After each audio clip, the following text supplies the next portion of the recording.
Hi everyone and welcome to part 2 of episode 7 of the Shenmue Talk Series. In the second part of this episode, we are going to carry on following Ryo's journey throughout the city of Niaowu and the ancient castle area right up until the end of Shenmue 3. We are also going to carry on analyzing the subject of Yin and Yang and also Ryo's martial arts development throughout the game. But before we begin, I just want to say sorry for taking such a long time in creating this video. But as you already know, this channel is just a hobby for me. And due to the current situation that we are living in, it was very difficult to find the time to finish this video any sooner. So sorry for that. With that being said, let us then carry on with the video because I have a lot of interesting things to share with you in this episode.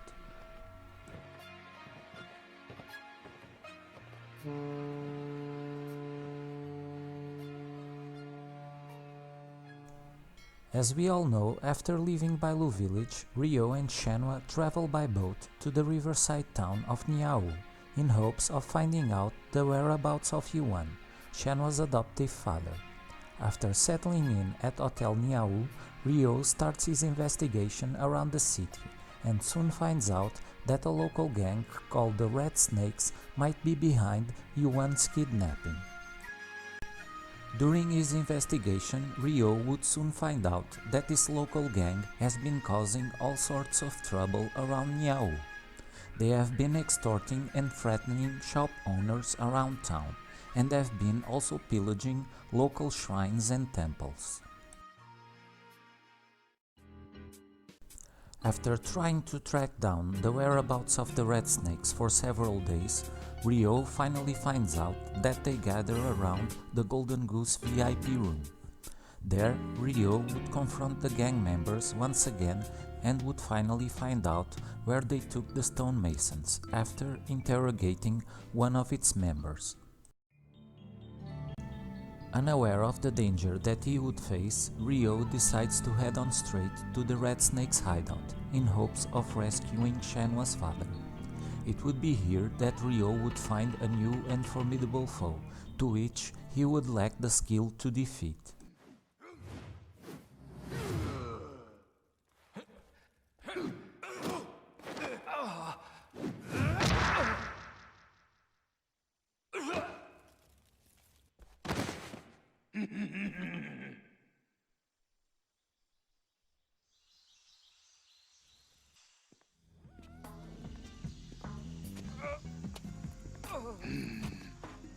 Off you go. Train more before you come back.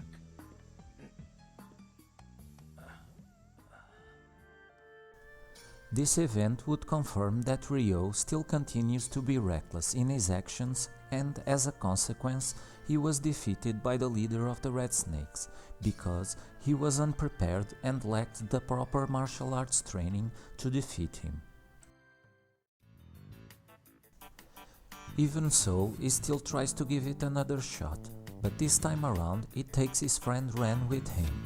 But even with the help of his friend, the outcome would turn out to be the same, proving that Ryo still lacks the skill to defeat the Red Snake's leader, and that he must take a step back to try and find out a way to defeat him, and carry on with his training to further improve his martial arts skills.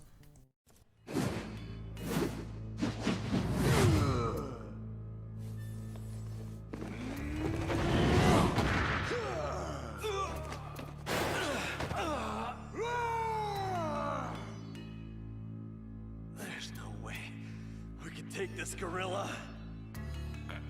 Damn it. Let's get out of here.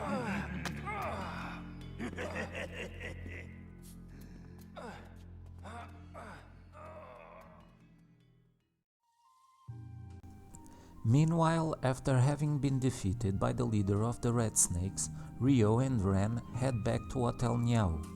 It would be here that Ren would meet Shenmue for the very first time, in an awkward and somewhat interesting conversation between both characters that we are going to analyze by watching the following cutscene, so please pay close attention. Wowza, that was a close one. Leo, Shenhua. Hoo-wee! Who would have thought you hooked up with a girl? Leo, who is he? Oh, this is Ren. So, you've already told her stories about me, huh? But that doesn't mean you can leave me in the dark. Where did you meet a girl like this?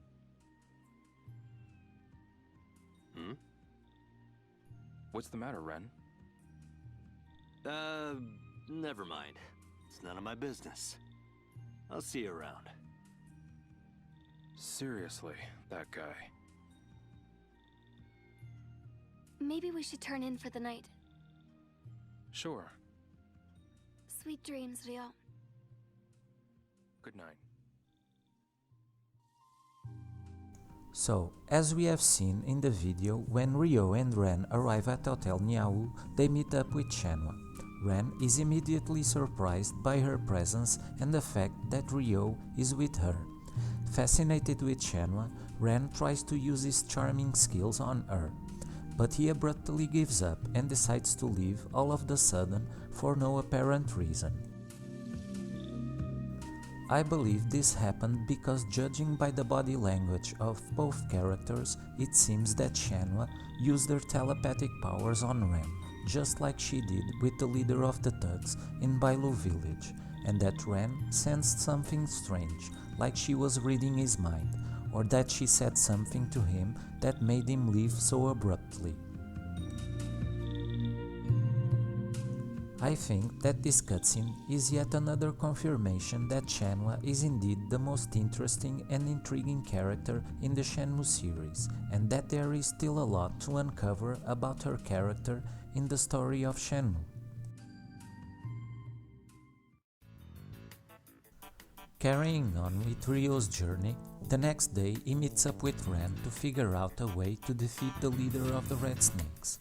Together, they come to the conclusion that Ryo needs to find a martial arts expert that can uncover the Red Snake's leader fighting style and help Ryo improve his martial arts skills to defeat him. With this in mind, Ryo decides to visit Mr. Su, a Shen-style martial artist that practices skills at Liu Hao Dojo. It would be through Mr. Su that Ryo would meet Grandmaster Bei, a cormorant fisherman that is also a master of the Nanchuan style of martial arts. But before we carry on, let us take a look at the description of the Nanchuan martial art. Southern Fist, also Southern Boxing or Nanchuan, is a type of traditional Chinese Kung Fu with a history of 400 years. It is so named because it originated in southern China, especially in Guangdong and Fujian provinces. Due to its popularity and distinction, it has occupied important positions in Kung Fu novels and movies. Its distinctive styles are reflected in the stabilization of feet and fists, and in the strength of motions. Fewer jumps, more short punches, and much more nimble hand motions make it different from the martial arts in northern China. Because people in southern China are generally short in height, they usually practice Southern Fist by playing short punches. The basic skills are wooden dummy, iron palm, punching sandbag, dimak, Arhat Kung Fu, and others. So, carrying on, Ryo meets Grandmaster Bei at the harbor and explains why he needs his help to defeat the leader of the Red Snakes. But the master is reluctant to help him out, even though Ryo's reasons being noble. Nevertheless, he decides to test out Ryo's martial arts skills.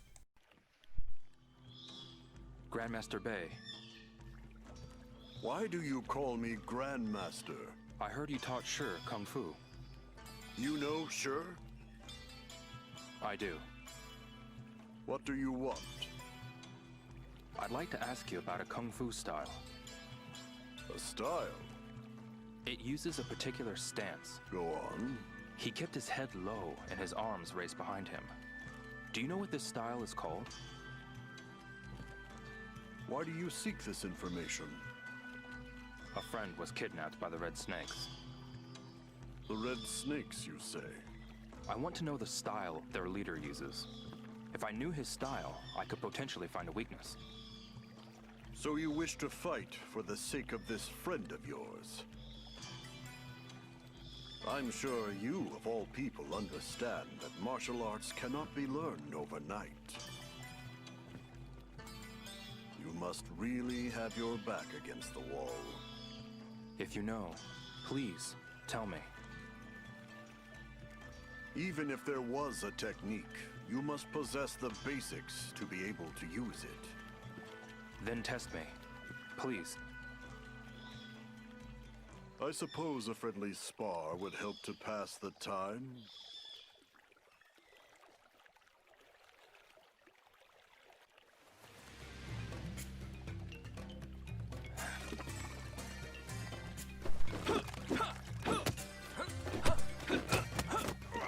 If a fish jumps, so shall the water jump. It is just the law of nature. It is unreasonable to fight it.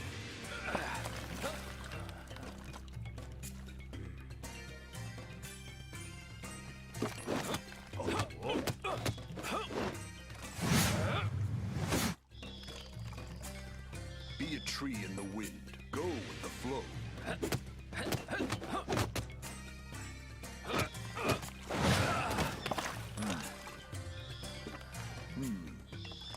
A long time ago, martial arts were bad.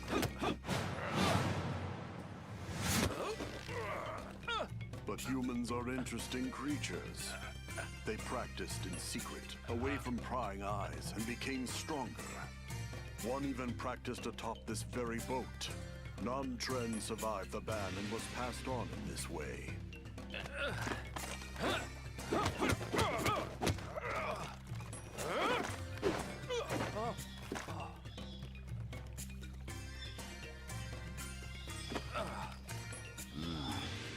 Your kung fu is lacking. Excuse me, Grandmaster. Train more in kung fu before you come back. I'll spar with you anytime you like. Thank you, Grandmaster. After testing Ryo's martial arts skills, Grandmaster Bei comes to the conclusion that his kung fu is still lacking, and that he must carry on training harder so that he can help him with a way to defeat the leader of the Red Snakes. Even though Ryo's kung fu is still lacking, he carries on trying to find out what is the fighting style of the Red Snake's leader. After asking around several places where martial artists practice their skills and fight, Ryo learns that maybe the best way to find out what is this mysterious fighting style is to ask around the martial arts shops in Niaowu. At the martial arts shop, Ryo finally uncovers that the fighting style of the Red Snake's leader is based around the styles of multiple animals, and that it derives from a traditional Chinese martial art called Qingyi Liu Chuan. Qingyi Liu Chuan is considered one of the most powerful and fighting-oriented styles among other Chinese martial arts, and for a long time it has been known as the most cruel of Chinese martial arts. It focuses on short, fast and powerful movements to neutralize the opponent. Qingyi Liu Chuan is based on 10 animal forms: bear, eagle, snake, tiger, dragon, chicken, horse, swallow, goshawk and monkey, which are organized into different routines. The term Liu He means 6 harmonies and refers to the 6 harmonies of the body, 3 external harmonies and 3 internal harmonies, resulting in a total of 6 combinations. Externally, one should combine hands with feet, elbows with knees and shoulders with the joints of the hips, while internally one should integrate and combine heart, chin with intent, yi, intent with energy, qi, and energy with strength, li. These combinations should be combined to deliver force to all parts of the body and all the way out to palms and feet.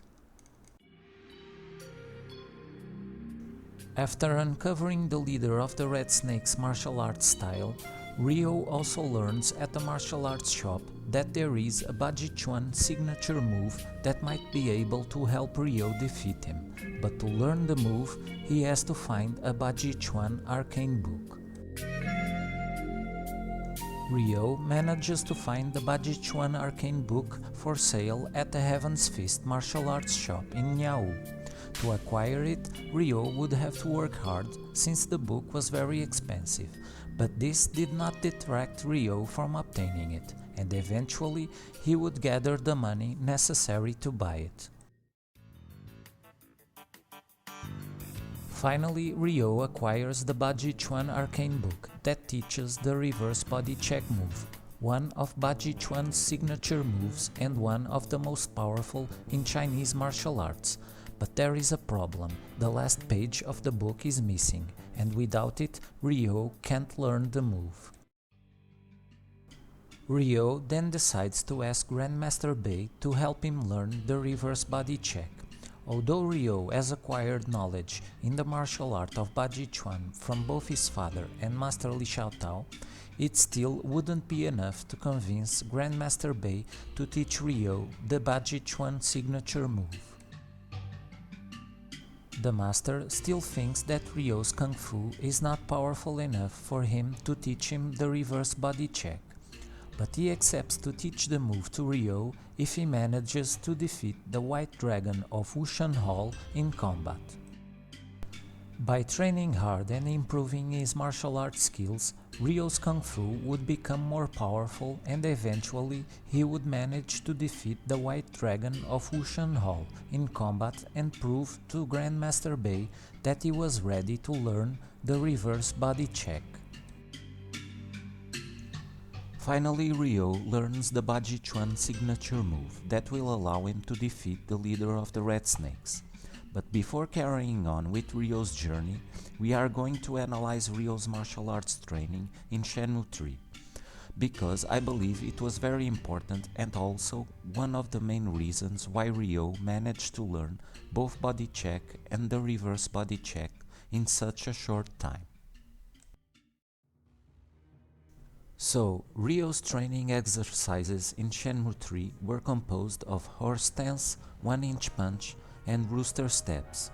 We are going to analyze each one of them and find out why I believe they were very important in helping Ryo to learn both variants of one of Bajichuan's most powerful signature moves.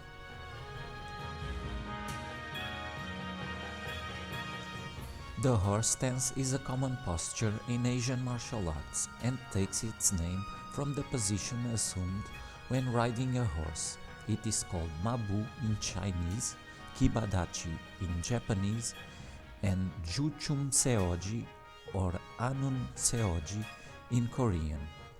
This stance can not only be integrated into fighting but also during exercises and forms.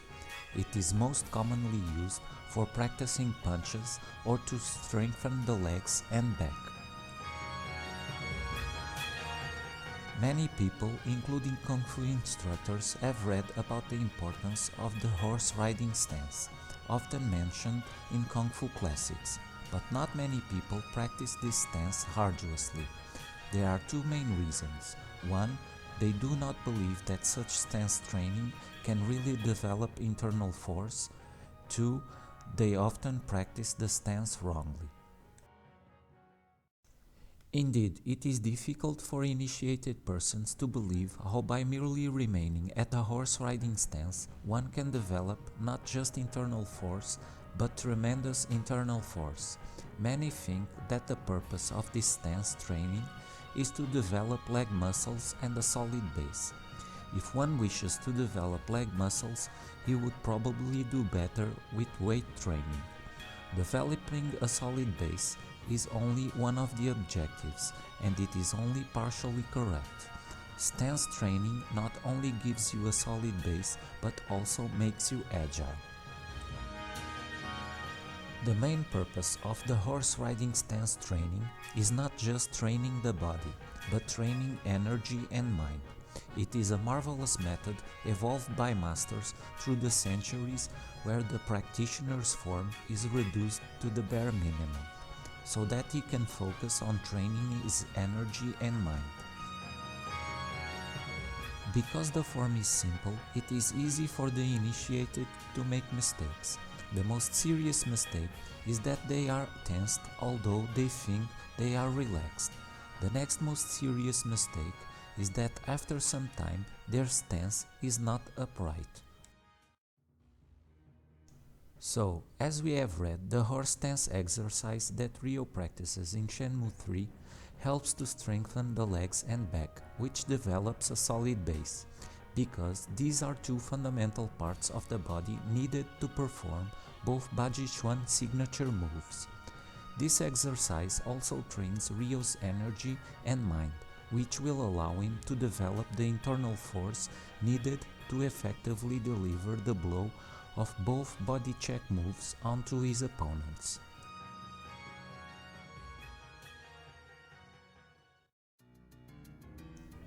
The 1-inch punch is a punching exercise from Chinese martial arts performed at a range of 15 centimeters or 6 inches. The 1-inch punch was popularized by renowned actor and martial artist Bruce Lee. It is purported to improve punching power and technique. The 1-inch punch is present in many styles of Southern Chinese martial arts. As a general rule, Southern Chinese martial arts rely mostly on hand techniques from very close quarters, as opposed to Northern Chinese martial arts, which focus more on kicking techniques from medium to long distances. Because the Southern style's martial artists were often fighting nose-to-nose with their opponents, they had to learn a way to deal out punishing blows even while almost touching their target. The 1-inch punch is a skill which uses Fa Jin, translated as explosive power, to generate tremendous amounts of impact force at extremely close distances. This burst effect had been common in Neijia, internal martial art forms. When performing this 1-inch punch, the practitioner stands with his fist very close to the target. The distance depends on the skill of the practitioner, usually from 0 to 6 inches or 0 to 15 centimeters. The timed chaining of multiple muscle groups contributes to the punching power while being imperceptible to the attacker. So, from what we have read, the 1-inch punch is a punching exercise that is performed at a very close range with the capacity of delivering explosive, powerful punches capable of generating tremendous amounts of impact force. This training exercise is very important to Ryo because it will allow him to be able to deliver powerful blows onto his adversaries at close range. This technique is also essential when performing both body check moves, because it is also applied when Ryo delivers its explosive and powerful blow against his opponents.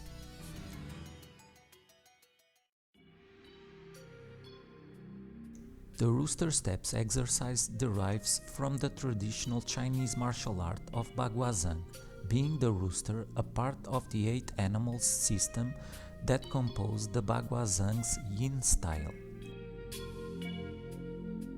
Li Trigram Rooster System. The rooster focuses on long, deep footwork with one center of gravity close to the ground. Power comes from the elbows.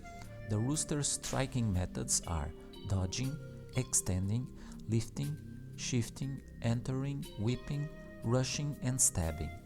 The rooster's characteristic movement technique is reclining step, also known as lying step. But the exercise that Ryo practices, dominated as rooster steps, is actually known as Bagua circle walking. The art of Bagua circle walking dates back hundreds of years when Taoists would walk in circles to calm their mind as a form of meditation. The early Taoists repeated a mantra while walking the circle slowly with relaxed, comfortable, and natural body movements. What is a Bagua circle? Known as walking the circle, practitioners walk the circumference of a circle or circles while meditating or practicing various movements of the martial art of Bagua Zhang. The exercise of walking the circle, also called Bagua walking, is practiced for several different purposes, including meditation, Qi, also known as Qi cultivation, training for physical, mental, and spiritual strength for the practice of Bagua Zhang.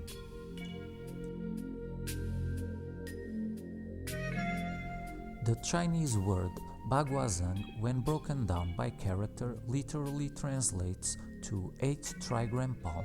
The style derives its name and history from the Chinese Book of Divination, the I Ching, or the Book of Changes. Bagua Zhang derives much of its practice from Taoist ritualistic circle walking and theory. Its practice and application are based on the principles and theories of the I Ching, Yin and Yang theory, and the 5-element theory. The practice of circle walking, or turning the circle, as it is sometimes called, is Bagua Zhang's characteristic method of stance and movement training. All forms of Bagua Zhang utilize circle walking as an integral part of the training. Practitioners walk around the edge of the circle in various low stances, facing the center and periodically changing direction as they execute forms. For a beginner, the circle is 6 to 12 feet in diameter. Students first learn flexibility and proper body alignment through the basic exercises, then move on to more complex forms and internal power mechanics. Although the internal aspects of Bagua Zhang are similar to those of Qing Di Quan and Tai Chi Chuan, they are distinct in nature. Bagua Zhang contains an extremely wide variety of techniques as well as weapons, including various strikes with palm, fist, elbow, fingers, etc., kicks, joint locks, throws, and distinctively evasive circular footwork. As such, Bagua Zhang is considered neither a purely striking nor a purely grappling martial art. Bagua Zhang practitioners are known for their ability to flow in and out of the way of objects. This is the source of the theory of being able to fight multiple attackers.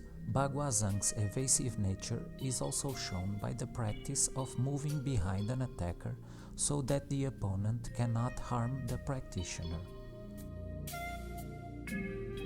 Although the many branches of Bagua Zhang are often quite different from each other, some, like Cheng style, specialize in close-in wrestling and joint locks, while others, like some of the Yin styles, specialize in quick, long-range striking.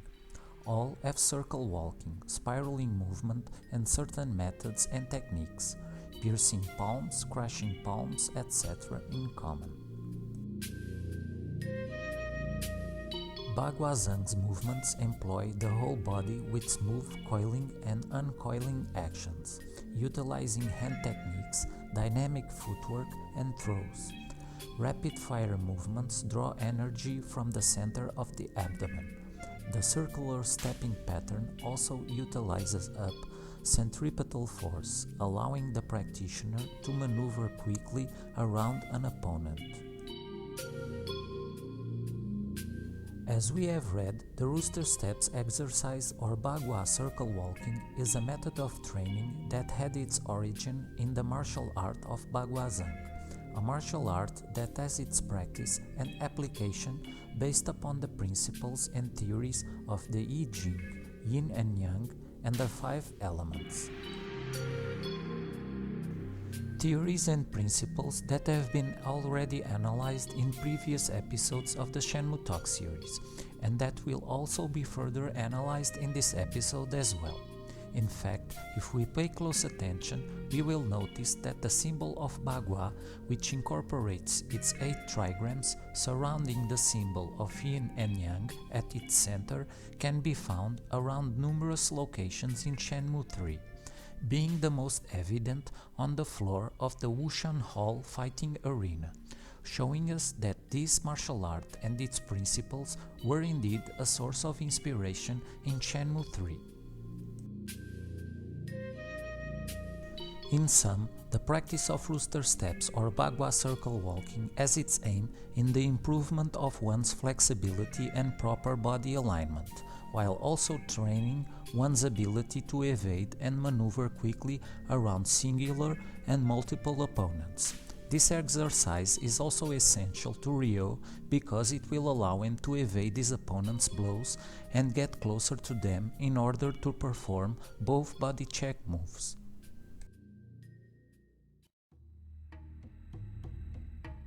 So, in my opinion, this analysis of Ryo's training exercises in Shenmue 3 proves that they were fundamental in his learning of both Bajichuan signature moves in such a short time, and why they were purposely chosen as gameplay mechanics for Shenmue 3. Now that we have analyzed Ryo's martial arts training, let us carry on with his journey and that of his friends throughout Shenmue 3.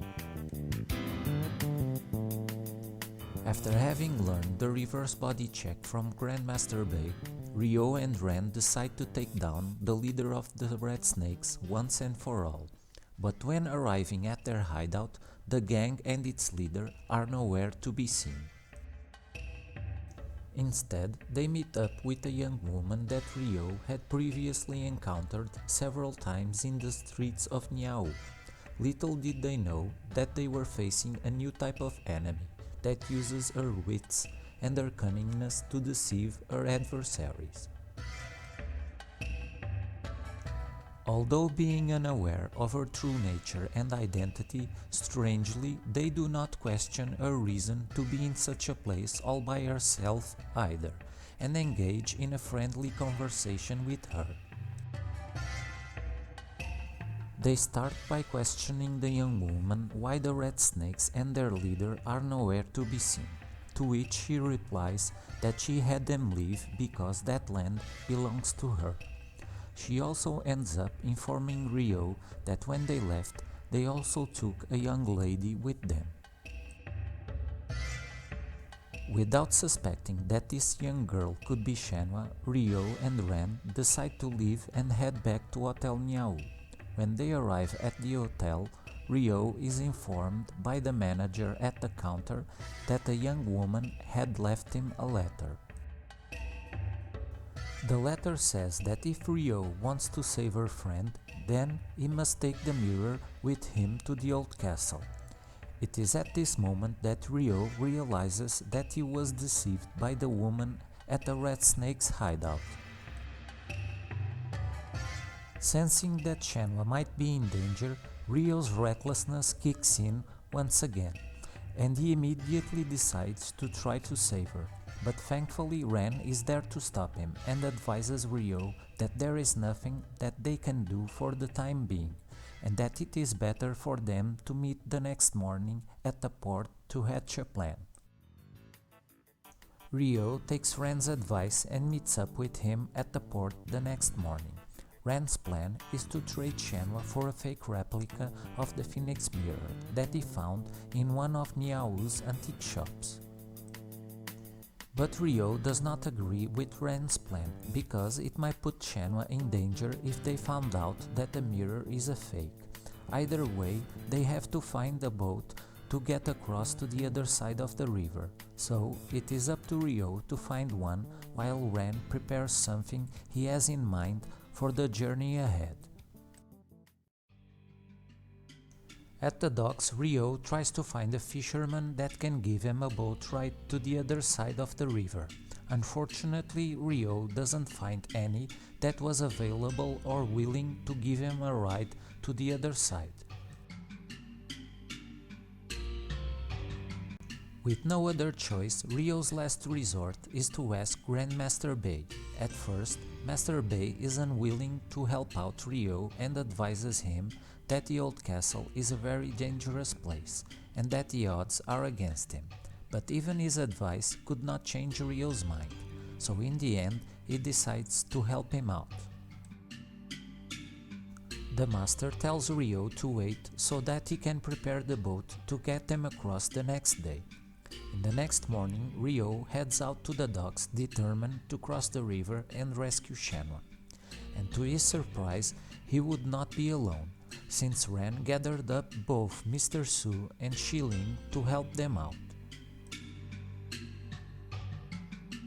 Could this have been the telepathic message that Shenmue transmitted to Ren at the hotel when they met for the first time? Could she have somehow predicted that Ryo would need help for this moment? I believe that this could be a possibility, since there was definitely something strange in that conversation between Ren and Shenmue at the hotel that night. Carrying on, Ryo and his allies finally cross the river to the old castle on Master Bei's boat. When they arrive on the other side, Ren gathers everyone and tries to forge up a silly plan that doesn't come to fruition. In the end, he and Ryo head on to the old castle area while the others cover their backs. On his way to the old castle area, Ryo is interrupted by a worried shopkeeper that requests Ryo's help. Since this quest has no meaningful outcome to the story, we are going to skip it and carry on forward with the main plot. Moving onward to the castle area, Ryo arrives at a room with several doors that look like prison cells. By checking the doors, Ryo would find in one of the cells the two stonemasons that were kidnapped, Mr. Shu and Mr. Yuan, Shenhua's adoptive father. But suddenly Ryo is once again attacked by Chai that was lurking in the shadows, expecting to catch Ryo off guard. But Ryo's instinct and quick reflexes allowed him to evade Chai's incoming blows and defeated him by counter-striking with an elbow assault, one of Ryo's signature moves and also one of the most powerful in the Bajichuan martial art. After defeating Chai, Ryo releases the stonemasons that were being held captive. He then asks Master Bei to keep them safe while he carries on to the castle area. On his way, Ryo meets up once again with Ren, and this time the two friends would finally meet the true villain behind Shenhua's kidnapping, the cunning and deceitful Niaowu. After meeting the mastermind behind it all, they resume with the exchange between Shenhue and the Phoenix Mirror, in which Ren tries to give out its fake replica, but Ryo does not want to risk it for sake of Shenhue's safety, and ends up giving to Niaowu the original one. In my opinion, this is an important event in the story of Shenmue, because I believe it is connected with the subject of Yin and Yang, that we are going to analyze further ahead in this episode, where I'm going to present my theory about their connection. But for now, let us carry on with the story of Shenmue 3. After Shenhue's exchange for the mirror and having her safety guaranteed, Ryo shifts his focus back onto Niaowu, but once again, the treacherous Phoenix has a trick up her sleeve and baits Ryo with the revelation that Lan Di is waiting for him at the old castle. But getting to Landy would be no easy task. Ryo and Ren would have to face wave after wave of enemies to reach him, being one of them the infamous leader of the Red Snakes, to which Ryo would have to settle the score once and for all, by proving that all of his training up until that moment had paid off and that he had finally mastered the reverse body check. But defeating the leader of the Red Snakes would only mean that they were one step closer to Landy, because they would still have to face a wave of special enemies before reaching the Dragon's Nest. But before carrying on with the final analysis of Shenmue 3's story, let us watch one more time the final battle between Ryo and Landy, alongside the events that will occur while this epic fight takes place, because I believe they are very important and will reveal a bit more about the story of Shenmue and its lore. Here we go. 1, 2.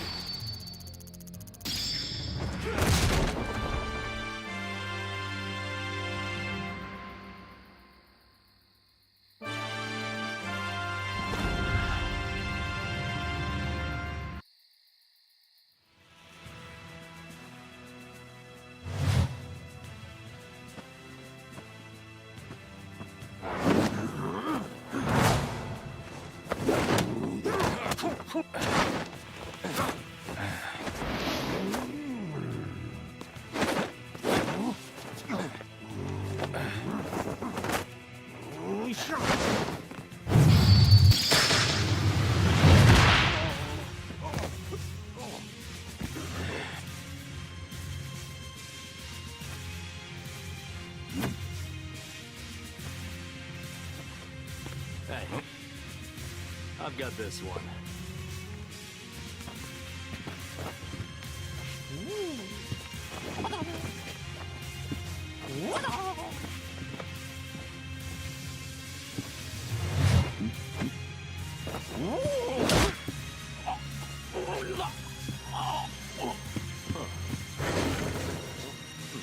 That should just about do it. The rest is up to you. How are we even friends?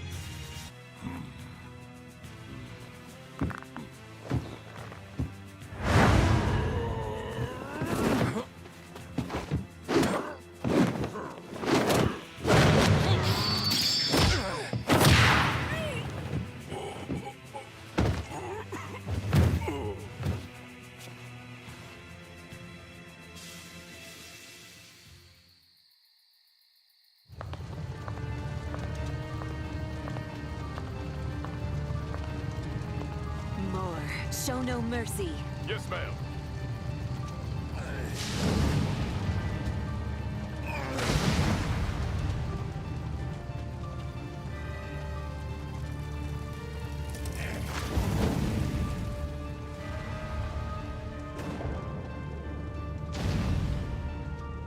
Landy, that fool.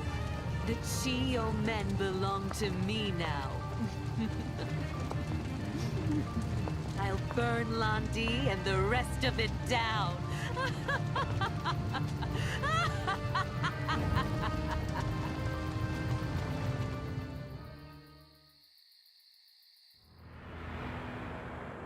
It seems you've improved a bit. Landy. Fight me! I will avenge my father!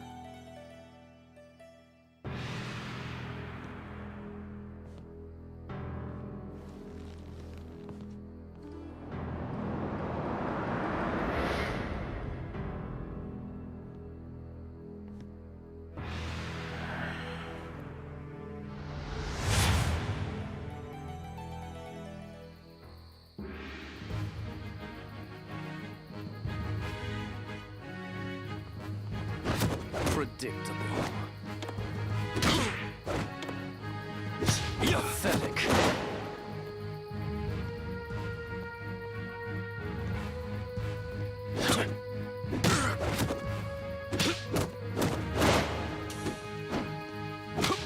Waste of breath.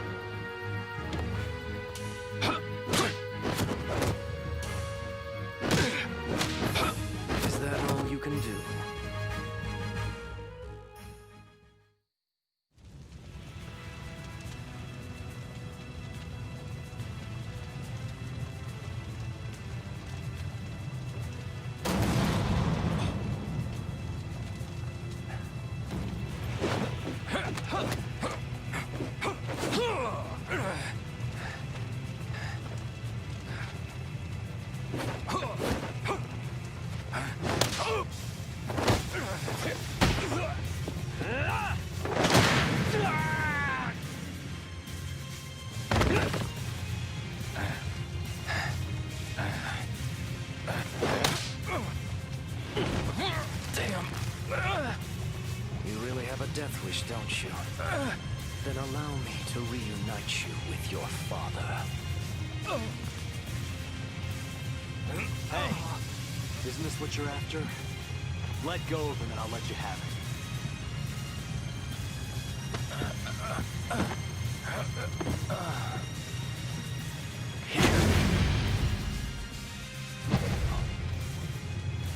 Damn it. You're no good to anyone dead. Let's get out of here. No. Landy.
As we have seen, while Ryo and Ren were fighting Landy's bodyguards, Niao's son was unfolding her master plan by having her Chiumin soldiers burn down the old castle.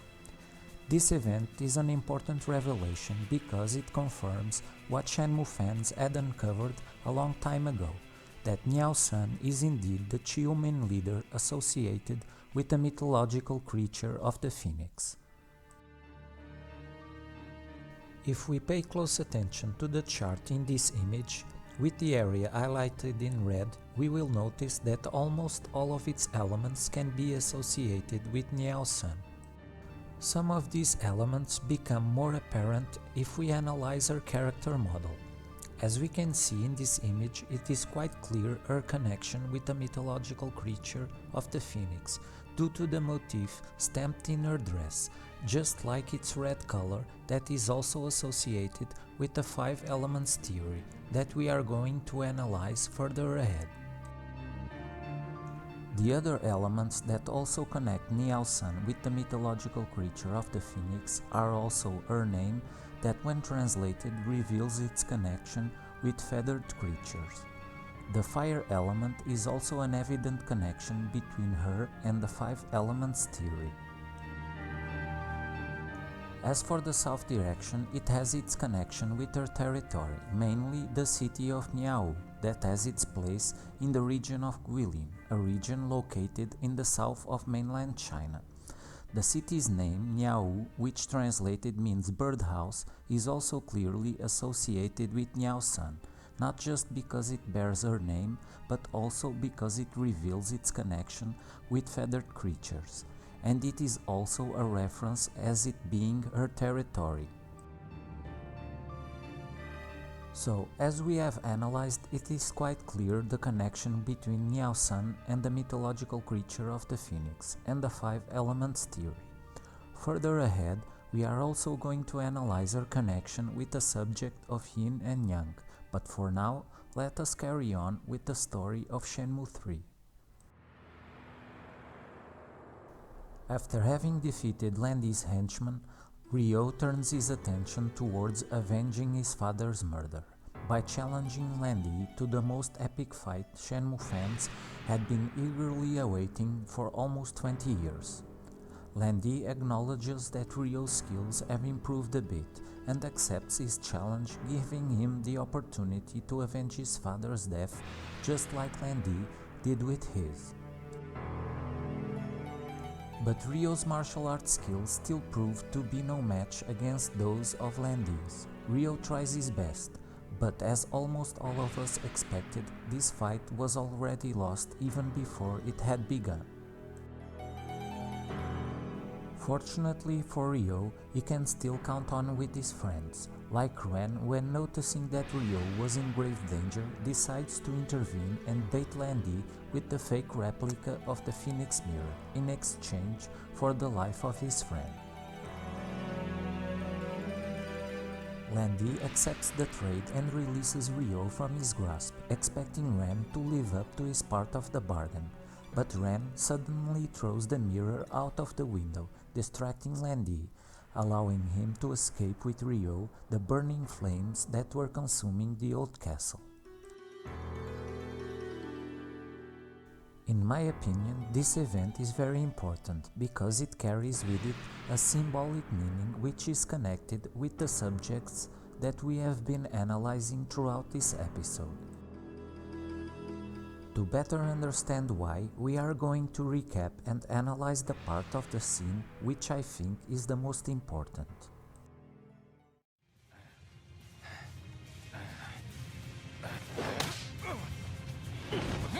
Damn. You really have a death wish, don't you? Then allow me to reunite you with your father. Hey, isn't this what you're after? Let go of him and I'll let you have it.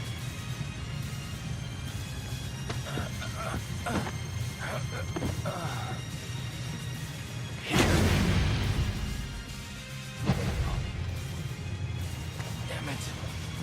You're no good to anyone dead. Let's get out of here. No. Landy.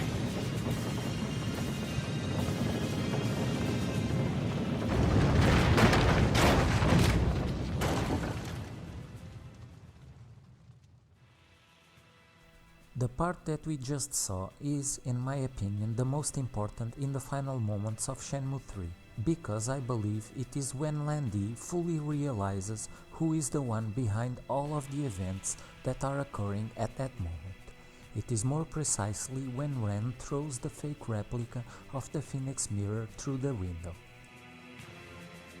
In my opinion, it is at this moment that Landy not only realizes that the mirror is a fake, but also that Niaowu-san is the one behind the events that are occurring at that moment, due to the symbolic reference to the phoenix in the mirror, being it the mythological creature associated with Niaowu-san. The fact that the mirror flies through the window, in my opinion, can also be viewed as a symbol of both the mirror and Niaowu-san escaping Landy's grasp.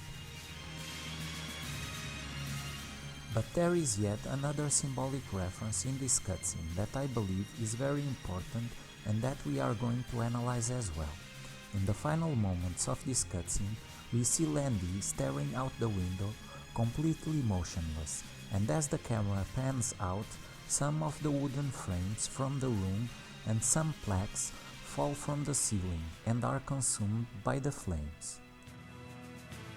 At first glance, this might just seem to be a dramatic ending to this scene, but in my opinion, it also carries with it yet another important symbolic meaning, because it involves the elements associated with both Chiyomin leaders. As we have already previously analyzed, fire is the element associated with Niaowu-san, and if we analyze that of Landy, we will see that it is indeed the element of wood that is associated with the Chiyomin leader. My interpretation of the final moment in this cutscene is that it symbolizes Niaowu-san's victory over Landy, which is represented by the element of fire consuming the element of wood. But why did Niaowu-san burn the old castle and why did she betray Landy? I believe that the answer to this question can also be found within a subject that has been analyzed in previous episodes of the Shenmue Talk Series, and that is the subject of Yin and Yang. My assumption is that due to the fact that Landy has in his possession the Dragon Mirror, that it gives him a higher status under the Chiyomin organization, and it has put him in charge of its operations, relegating Niaowu-san to an inferior position under the criminal organization. This is the reason why I believe she has lost control over the old castle and was relocated to the building complex below, which in sum also represents her lower status in the organization and as being under the control of Landy. In my opinion, this can also be represented by the Yang energy, which is associated with Landy's mythological creature the dragon, overcoming Niaowu-san's Yin energy, which is associated with the mythological creature of the phoenix. It is this unbalance that, in my opinion, forces Niaowu-san to obtain the Phoenix Mirror and betray Landy. By acquiring the Phoenix Mirror and burning the old castle, Niaowu-san will recover her territory and regain control of Niaowu once again. These events will put Niaowu-san on equal terms with Landy, not just in terms of power, but also in rank within the Chiyomin organization. This is the reason why I consider Niaowu-san's acquisition of the Phoenix Mirror one of the most important events in the story of Shenmue 3. Because it brought back the balance between the forces of Yin and Yang, which apparently has set in motion the prophecy and legends surrounding both mirrors and the mythological creatures associated with them, which are also connected with the Chiyomin leaders that now have them in their possession. So, it seems that destiny has played once again a major role in the story of Shenmue, and has stopped Landy from obtaining total power and control over both mirrors. But this balance seems already to be shifting, since Niaowu-san is planning to gain control over the Chiyomin organization. Now that we have covered Niaowu-san and Landy's connection with the theory of the 5 elements and the forces of Yin and Yang in the story of Shenmue 3, let us carry on with the analysis of Ryo's possible connection with these subjects as well. As we all know, our main protagonist Ryo carries with him since the beginning of the Shenmue series the iconic figure of the tiger in his jacket, a creature that is highly revered in Chinese culture and mythology, and which I believe is deeply connected with our main protagonist and the story of his journey. So, Ryo's connection with the 5 elements theory is not as evident as the ones involving both Chiyomin leaders, and falls more under the realm of theory than that of actual fact. But if you have been accompanying the Shenmue Talk series here on the channel, you might recall that we have already analyzed Ryo's character and its connection with the theory of the 5 elements in the second part of episode 5. If you are interested in recalling this analysis more in depth, I suggest you to rewatch the episode starting at the 1 hour and 26 minutes mark until the end of the episode. A link will be provided in the description below. But to better understand the theory that I'm going to formulate further ahead, we are going to make a quick recap on Ryo's connection with the tiger figure and the 5 elements theory. So, if we analyze once again the mythological creature of the white tiger that is associated with the theory of the 5 elements, we will see that it represents the direction west, the autumn season, the color white, and the element of metal. In the Shenmue Talk series episode that I've mentioned before, we established that Ryo's connection with the direction west was associated with his destiny, which made him travel from Japan to China, meaning that he traveled from east to west, which is the direction correspondent to the mythological creature of the white tiger.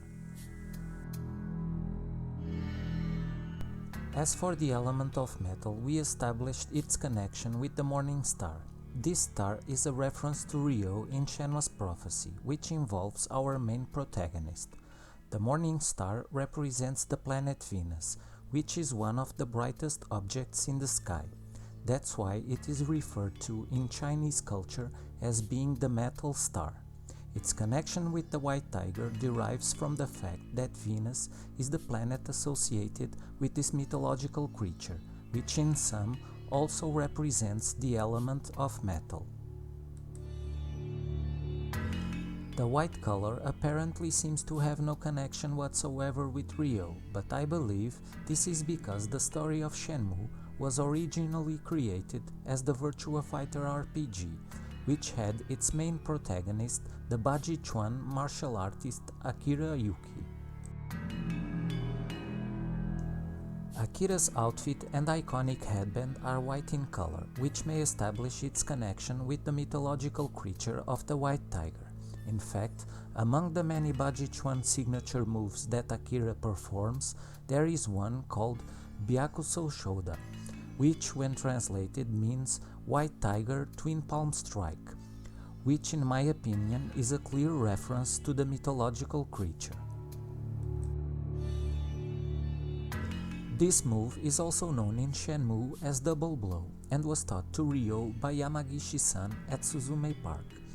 The analysis and connection between both moves is covered in a post provided by Segalicious at Switch's Phantom River Stone blog.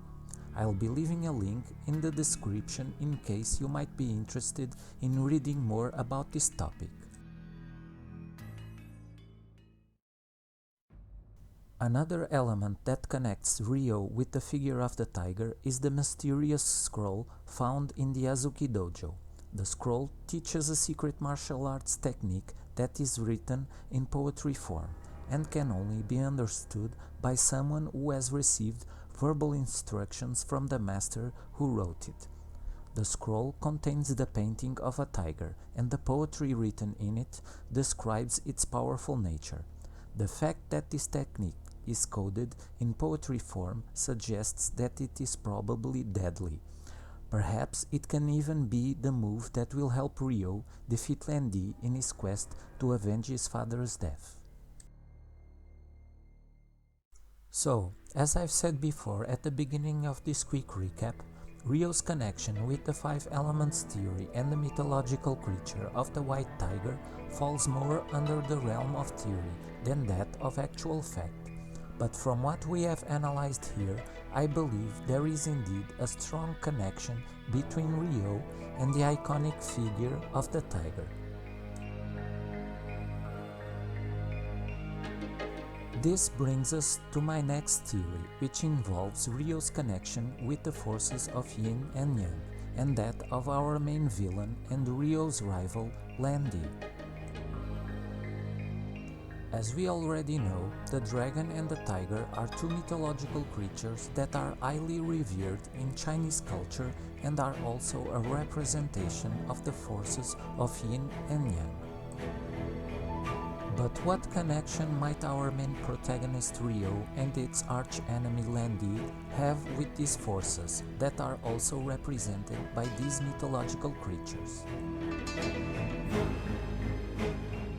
Both a tiger and dragon are powerful animals.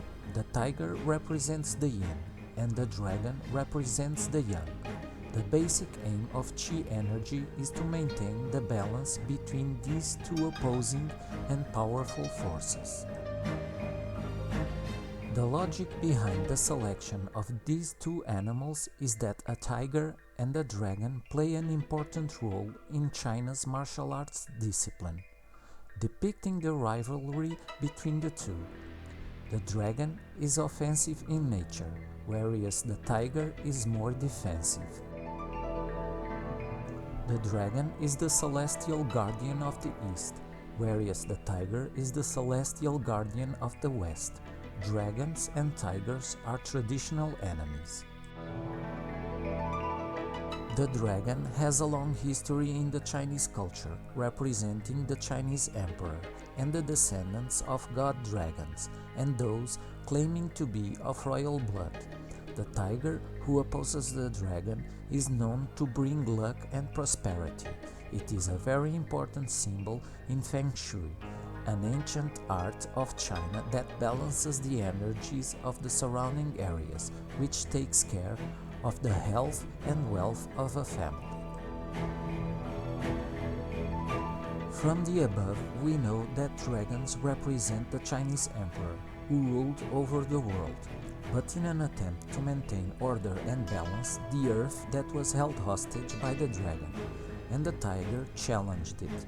The tiger restores the world balance back to the Yin-Yang Qi energies, taking away half of the dragon's force. So, from what we have read, it seems quite clear that there are similarities between the rivalry of these mythological creatures, which represent the forces of Yin and Yang, and that of our main protagonists. On one hand, we have our main villain, Lan Di. That of course is represented by the mythological creature of the dragon, which wants to obtain total control and power for him and the Chiu-Min.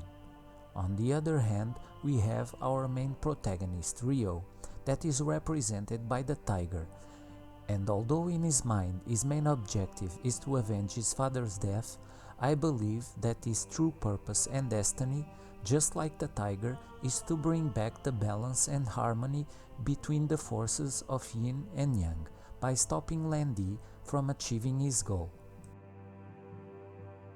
But to restore this balance, Ryo will need the help of someone that has been destined to meet him since ancient times, someone that will help Ryo restore his own balance and cast aside his thoughts of revenge, and that someone is of course Shenmue. Together they are the symbol of Yin and Yang in perfect harmony, and on the contrary, their arch-enemies are the symbol of the unbalance between these two forces. In my opinion, this will be the difference that will dictate the success of Ryo and Shenmue in the fulfillment of their destinies, a destiny that will bring back the balance into the world of Shenmue. But there is still a long way to go and a lot of questions that still need to be answered in the story of Shenmue, as Ryo learns from Shenmue's father that the mirrors that his family had created were once locked away in a cliff temple, because they had unfolded a terrible event.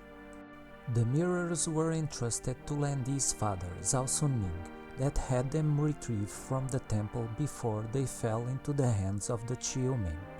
Years later, Zhao Sunming died under mysterious circumstances, and his only son, Long Sun, was raised by the Chiu-Min.